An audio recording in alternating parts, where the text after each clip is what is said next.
Hey everyone, welcome back to a brand new episode টক চল রিভিউতে তোমাদেরকে স্বাগত জানাচ্ছি। মালায়ালাম ফিল্ম ইন্ডাস্ট্রির প্রত্যেকটি কন্টেন্ট আমার পার্সোনালি খুব ভালো লাগে, তাই না? কারণ এই মুভিগুলোর মধ্যে যে মানে এই কন্টেন্ট, মুভিগুলোর মধ্যে কন্টেন্ট মানে রাইটার স্টোরি এরকম ভাবে টেলিং স্টোরি ব্যাপারটা, টেলিং ব্যাপারটা মানে স্টোরিটাকে এরকম ভাবে তুলে ধরে আমাদের অডিয়েন্সের সামনে, মানে ঠিক তোমাকে দেখতে বাধ্য করবে সেটা, একদম তাই, মানে এঙ্গেজ করে রাখবে পুরো মুভিটা যেটা তোমাকে। আমরা লাস্ট দৃশ্যম 3-তে দেখলাম। একদম। এখন যেটা আসছে, মানে অলরেডি ড্রপ হয়েছে ট্রেলারটা, সেটা হচ্ছে দ্য বালন বলে। কেভিএন প্রোডাকশনের আন্ডারে ডাইরেক্টর চিদম্বরম, মানে যিনি মঞ্জুমাল বয়েজ, দ্য মঞ্জুমাল বয়েজ বলে প্রাইমে একটা মুভি এসেছিল, মুভি সেই এসেছিল, মুভিটা যদি তোমরা না দেখে থাকো তাহলে প্লিজ গিয়ে গো থ্রু দেখো ইট। প্লিজ। কারণ এটা এমন একটা স্টোরি, একটা ট্রু স্টোরি যেটাকে রিভিল করা হয়েছিল।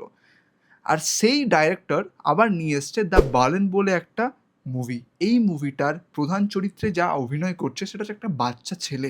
তার অ্যাক্টিং স্কিল দুর্দান্ত। দারুণ। কারণ যতটুকু ট্রেলার এসছে তার গ্লিমস থেকে আমরা তোমাকে এই কথাটা বলতে পারি। এবং তার সঙ্গে ওই বাচ্চাটির মা হিসেবে যে রোলটা করেছেন, মানে যে অ্যাক্ট্রেস করেছে রোলটা, মানে তাকেও দারুণ হ্যাটস অফ। দারুণ। তো বেশি দেরি না করে চলো ট্রেলারটা একবার দেখে ফেলি। নাও 3, 2, 1, লেটস গো। দেখাচ্ছে মানে ছুটছে একটা ট্রাকের পেছনে। कौन हो तुम? मेरी ट्रक में कैसे आए? বাচ্চাটা ট্রাকের মধ্যে পেয়েছে। पक्का चोर है। चल भाग यहाँ से। মানে কিভাবে ট্রাকের মধ্যে গেল বা কি, হুম। ওই পুরোটা ওই কাহিনীটা নিয়ে। আচ্ছা, और मेरा नया नाम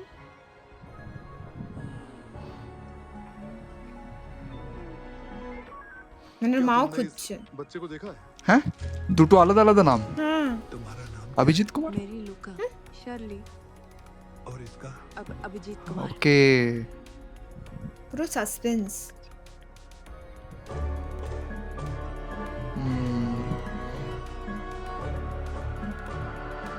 লড়কা গায়েব, ওই কি গায়েব হলো? ওই বাচ্চাটা मुझे মনে पता হচ্ছে। है। माँ, क्या वो दादी हमें नुकसान এরা पहुंचाने পৌঁছালো वाली কিভাবে हैं? এখানে আবার? देखेंगे। হুম, डर लग रहा है। तेरी माँ पागल है क्या? এই স্যার। কাউকে মেরে ফেলেছে। হুম হুম, माँ, क्या बाप आप रे। मुझे मार डालेंगी? হুম, বাচ্চাটা কি করে মার্ডার हो করবে? सकता है वो लड़का ऐसा ওটাকে ওকে ইউজ করছে হয়তো ওর মা ওরকম ভাবে, বা কোন অন্য কোনো কনসেপ্ট। বা ওকে বাঁচানোরও চেষ্টা করছে কারো হাত থেকে, হুম। এটাও হতে পারে। হুম,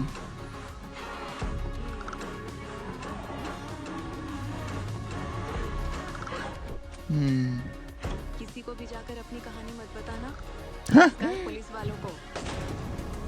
तेरा बच्चा कहाँ है? इसे जहर खिला दो। काट कर कहीं गाड़ दिया क्या? यही तो तेरा स्टाइल है ना। कुछ तो बोल बेटा। माँ, শুধু মা বলছে, হুম, কারো বাড়িতে আছে মনে হচ্ছে। এটা মানে হসপিটালের মতো বেড দেখাচ্ছে। হ্যাঁ। দেখ, হসপিটালের বেড ওটা মনে হচ্ছে। হুম। মানে আউটস্ট্যান্ডিং, মানে কি বলবো, মানে- মালায়ালাম সিনেমার যে যেভাবে ওরা একটা মুভিকে শ্যুট করে, সাসপেন্স ক্রিয়েট করে, তার সঙ্গে ব্যাকগ্রাউন্ড মিউজিক অস্বাভাবিক সুন্দর। মানে মুভিটা দেখে বোঝাই গেল না যে কি হতে চলেছে মুভিটাতে, মানে একদম তাই। এতটাই সাসপেন্স। প্রথমে যে যতটুকু বোঝা যাচ্ছে যে একটা বাচ্চা এবং তার মা প্রত্যেকটা আলাদা আলাদা জায়গাতে যাচ্ছে, সেখানে তাদের ক্যারেক্টারে আলাদা আলাদা নাম। তো তার মানে হতে পারে যে ওরা একটা স্টোরি, কোথাও পেছন থেকে একটা স্টোরি উঠে আসবে, আর যে স্টোরিটা ওরা বিলং করছে সেটা হয়তো দেখাবে। এবং আবার কিভাবে ছেলেটা ওই ট্রাকে গেল সেটাও দেখাবে। তো যে কি এখানে অনেকগুলো ব্যাপার উঠে আসতে চলেছে। তো যতগুলো ব্যাপার উঠে আসবে সেটা আমরা দেখতে পাবো 19শে জুন নাকি এই সিনেমাটা কন্নড়ে, তেলেগুতে, মালায়ালামে, হিন্দিতে রিলিজ করতে চলেছে। তো আমার তো মনে হয় যদি সিনেমাটা রিলিজ করে অবশ্যই অনেক মানুষের ভালো লাগবে, যারা সত্যিকারের কোনো স্টোরি খুঁজছো, কোনো সিনেমা খুঁজছো যেটা অ্যাকচুয়ালি কোনো সিনেমার মতন বানানো হয়েছে। কারণ ওই হ্যাবি জাবি কমার্শিয়াল সেই। সিনেমার মতন যেটা আমরা এই দেখে এলাম, হ্যাজাবানি তো ইস হোনা হ্যাঁ, মাথা বাবারে। খারাপ, ফালতু একটা বেকার, পয়সা বরবাদ। বেকার। আমার মনে হয় এই মুভিটার বাজেটও হয়তো অতটা বেশি নয়, না, বাট এটা যদি রিলিজ করে খুব ভালো দারুণ হবে। রোজগার হবে ভাই। তো বেশি দেরি না করে তোমরা এইটার ট্রেলার দেখে নাও, যদি না দেখে থাকো তাহলে অবশ্যই তোমরা কিন্তু খুব মানে ভালো একটা জিনিস মিস করতে আর চলেছো। কারা কারা এই মুভিটা দেখতে যাবে তারা কমেন্ট করবে।